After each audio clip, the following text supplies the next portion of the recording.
Assalamualaikum warahmatullahi wabarakatuh. Ketua dan anggota Dewan yang kami hormati, serta seluruh hadirin yang berbahagia.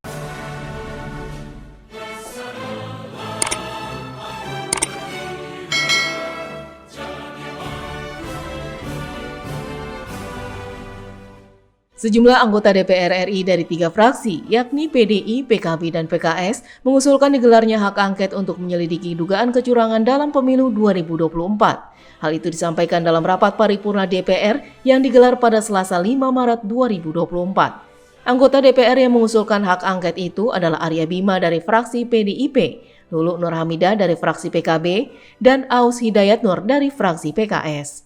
Untuk itu kami berharap pimpinan menyikapi dalam hal ini. Mau mengoptimalkan pengawasan fungsi komisi, atau interpelasi, atau angket, ataupun apapun.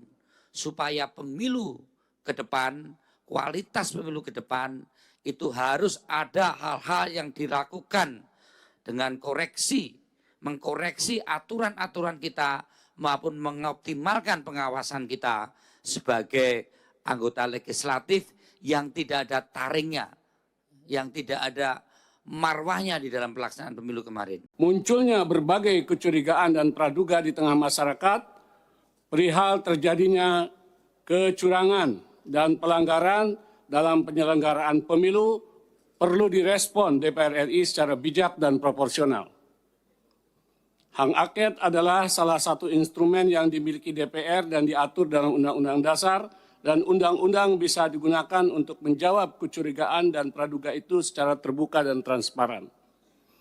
Jika memang kecurigaan atau praduga masyarakat itu terbukti, bisa ditindaklanjuti sesuai undang-undang, dan jika tidak terbukti, ini bisa mengklarifikasi dan menjaga integritas pemilu, sehingga kita bisa meresponnya secara bijak dan proporsional. Sementara itu, anggota DPR fraksi PKB Luluk Nur Hamidah menyampaikan interupsi di rapat paripurna dengan menyebut bahwa pemilu 2024 merupakan pemilu yang paling brutal yang pernah ia ikuti selama era reformasi. Pemilu tidak bisa dipandang hanya dalam konteks hasil. Lebih dari itu, konteks proses harus juga menjadi cerminan kita semua untuk melihat apakah pemilu telah dilangsungkan secara jujur dan adil. Jika prosesnya penuh dengan intimidasi, apalagi dugaan kecurangan, pelanggaran etika, atau politisasi bansos, intervensi kekuasaan, maka tidak bisa dianggap serta-merta pemilu selesai saat pemilu telah berakhir jadwalnya. Saya adalah salah satu pelaku sejarah gerakan reformasi 98. Sepanjang pemilu yang saya ikuti semenjak 99, saya belum pernah melihat ada sebuah proses pemilu yang sebrutal dan semenyakitkan ini, di mana etika dan moral politik berada di titik minus, kalau tidak bisa dikatakan di titik nol.